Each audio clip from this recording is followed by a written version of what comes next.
Esta semana tuvo lugar una nueva reunión de la Reserva Federal de Estados Unidos, en la que se resolvió un aumento adicional de la tasa de interés de referencia. El movimiento era ampliamente esperado por los mercados, terminó siendo el sexto consecutivo desde marzo. Las novedades no vinieron por allí, sino por las palabras del presidente de la Reserva Federal, Jerome Powell, en la conferencia de prensa que se desarrolló luego de la información sobre el aumento de tasas. ¿Qué dijo Powell en esa ocasión? ¿Cómo quedan planteadas las perspectivas de tasas de interés a raíz de este último mensaje? ¿Qué cabe aguardar en cuanto a inflación y con respecto a la evolución del dólar a nivel global? De eso va el análisis con la economista Tamara Yandi, socia en Exante. Tamara, ¿qué tal? Buen día, ¿cómo estás? Muy bien, muy buenos días. Tamara, si te parece bien, comencemos ubicando a los oyentes en el particular contexto, ¿no?, en el que se dio esta nueva reunión de la FED, de la Reserva Federal. Había o hay alta inflación, fuertes pérdidas en los mercados de acciones, está la proximidad también de las elecciones de medio término en Estados Unidos. La resolución de esta reunión, claro, se esperaba entonces con particular expectativa, ¿verdad? Correcto. A ver, como hemos conversado muchas veces en el programa, este año se ha configurado un escenario sumamente complejo en el mundo. La inflación, que había empezado a subir el año pasado, apuntalada primero por la disparada de los precios de los fletes y otros asuntos vinculados a la salida de la pandemia, y después por la escalada de los precios de las materias primas con la guerra en Ucrania, ha terminado teniendo un nivel y una persistencia mucho mayor a lo que se esperaba el año pasado. La inflación en Europa está en el entorno del 10%, en Estados Unidos está un poco arriba de 8%, y en ambos casos son niveles que no se habían visto en los últimos 40 años. Y los bancos centrales en el mundo, y la Reserva Federal en particular, vienen subiendo las tasas de interés de referencia en respuesta a esta situación. Por esa razón, y como bien decía Emiliano, el movimiento de la FED de ayer no fue en sí mismo una sorpresa. El mercado tenía muy descontado que iba a subir la tasa en un escalón más de 75 puntos básicos para llevarla a un rango de 3,75 a 4% anual, que es donde quedó ahora. La mayor expectativa para la reunión venía por el lado del mensaje que iba a dar la FED junto con el anuncio, y en particular interesaban dos pistas. La primera, si se iba a señalizar algo sobre cuánto más ajuste queda por delante, y segundo, si se iba a dar alguna señal de que la FED podía aminorar la velocidad del ajuste en las próximas reuniones, sobre todo pensando en los impactos negativos que tiene el aumento de tasas sobre la actividad económica y sobre las condiciones financieras. Tamara, y con este contexto entonces, y con estos puntos que se buscaba tener estas pistas que mencionabas, ¿qué novedades hubo entonces? Repasemos eso. Varias novedades. A ver, el comunicado que acompañó la decisión de tasas incluyó un par de frases que hicieron que el mercado interpretara inicialmente que la FED efectivamente podía empezar a minorar el ritmo de suba de tasas en los próximos meses. Pero luego las declaraciones de Powell en conferencia de prensa dejaron, la verdad, pocas dudas de que todavía queda un ajuste relativamente importante por delante. Vayamos por partes, si te parece. Detengámonos primero en el comunicado. ¿Por qué decías que el mercado interpretó que la FED, podría empezar a minorar el ritmo de ajustes? Esencialmente porque apareció una referencia a que la política monetaria actúa con rezagos. Esto quiere decir que los efectos de subir la tasa de interés no son inmediatos, sino que se ven a lo largo del tiempo. Por ejemplo, cuando suben las tasas de interés, se hace más caro el crédito y eso termina impactando en un menor consumo o en una menor inversión un poco de tiempo más adelante.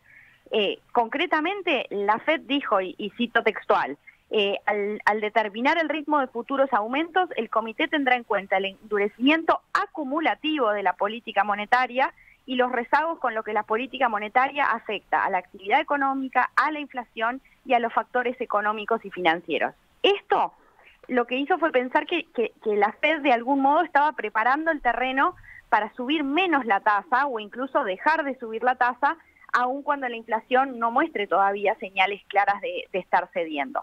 Tal es así que esa fue la lectura inicial, que la reacción del mercado en los minutos posteriores a que se divulgara este comunicado fue de fuerte repunte de las bolsas, de caída del dólar, que son movimientos consistentes con una Fed más paloma, como se suele decir habitualmente en la jerga, para indicar una postura menos severa con la inflación y más contemplativa de los riesgos recesivos, ¿no?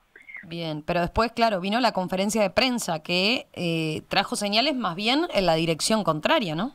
Completamente. A ver, como resumen diría que hubo 3 grandes señales o mensajes en esa conferencia de prensa.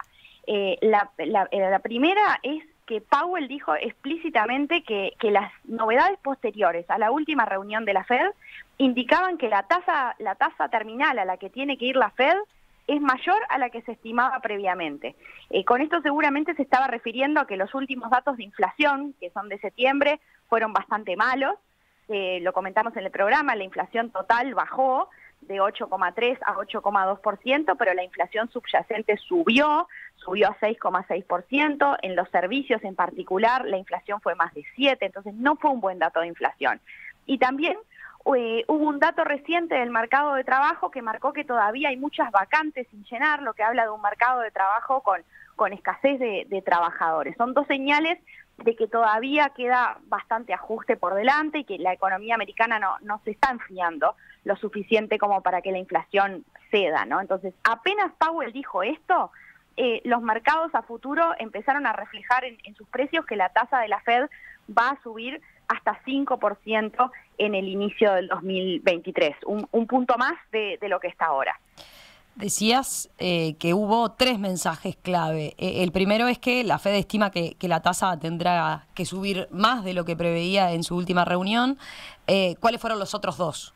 El segundo fue que Powell también explicitó que para que la política monetaria traccione va a tener que ir a tasas claramente positivas en términos reales y que va a tener que quedarse así hasta que el trabajo esté hecho, ¿no? Y así lo dijo. Esto de algún modo desdibuja la posibilidad de que la Fed empiece a rebajar las tasas hasta tanto no tengamos una caída relevante de la inflación, ¿no? Aun cuando la actividad económica esté sufriendo. De hecho, dijo textualmente, y de vuelta abro comillas, que los antecedentes históricos desaconsejan una flexibilización prematura de la política monetaria, por lo que mantendremos el rumbo hasta que el trabajo esté hecho. Bien, ¿y el tercero, Tamara? Y el tercero refiere al balance de riesgos. Powell dijo que si se pasan de rosca, digamos, y ajustan de más, la Reserva Federal siempre podría usar en el futuro sus herramientas para estimular la economía más adelante.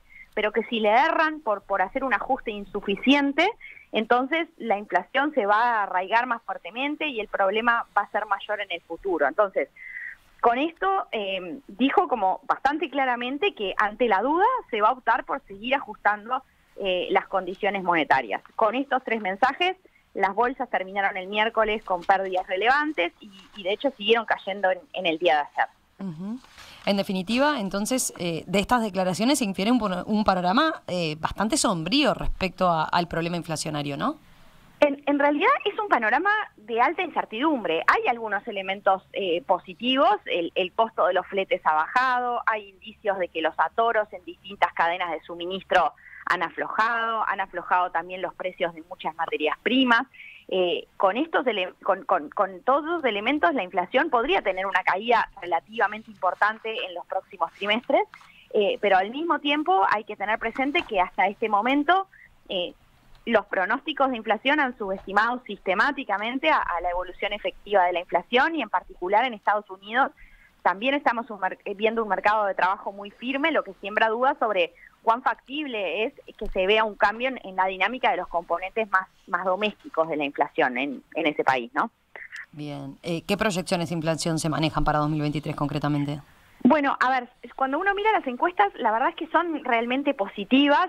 La mediana de la última encuesta que hace Wall Street Journal, por ejemplo, apunta a una inflación de 3% para el cierre del año que viene. Obviamente que hay dispersión entre las respuestas, pero el percentil 75 está en 3,7%. Eso quiere decir que 3/4 partes de los encuestados espera que la inflación baje del actual 8% a menos de 4% el año que viene.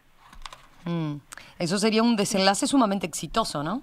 Sí, completamente exitoso. De hecho, las expectativas están muy ancladas y eso es bueno para la tarea que tiene por delante la política monetaria y es una diferencia clave con el ajuste que tuvo que hacer la Reserva Federal para bajar la inflación en los años 80, por ejemplo.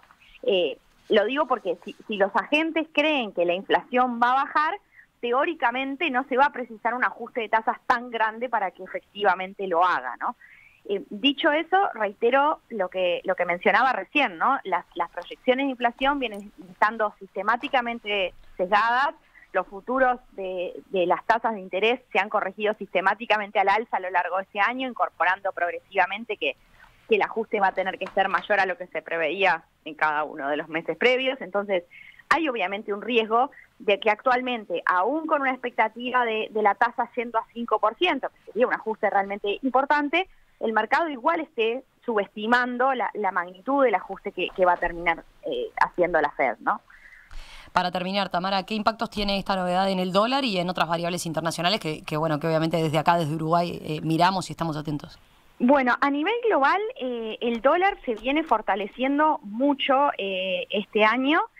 Nosotros monitoreamos diariamente los movimientos de 50 divisas a nivel global. 35 de esos 50 países han tenido devaluaciones de su moneda de entre 10 y 30% este año. El dólar a nivel canasta está en su nivel más fuerte en varios años. De hecho, está incluso más fuerte que en marzo del 2020, que fue cuando el shock inicial de la pandemia, que fue un momento de suba del dólar en todo el mundo. Y si lo miramos en términos reales y en una perspectiva larga, el dólar, por ejemplo, frente a la libra del Reino Unido está en niveles que no se veían desde 1985, frente al euro en su máximo desde 2002, frente al yen en el máximo desde el 270, frente al yuan de China volvió a niveles de 2008 y así podría seguir. O sea, Uruguay ha estado bastante al margen de estos movimientos, el dólar acá no se ha movido en nada parecido a eso, pero los movimientos a nivel externo han sido realmente grandes. El otro gran impacto de las tasas más altas es que el mayor costo del crédito, sumado a la caída de los ingresos reales de los hogares que se dio por la mayor inflación, han generado un freno fuerte de muchas economías a nivel global. Y ese contexto, ¿no?, de fortalecimiento del dólar, del fin de ciclo de dinero barato y el freno de la economía mundial, a su vez han sumado presiones a la baja sobre los commodities.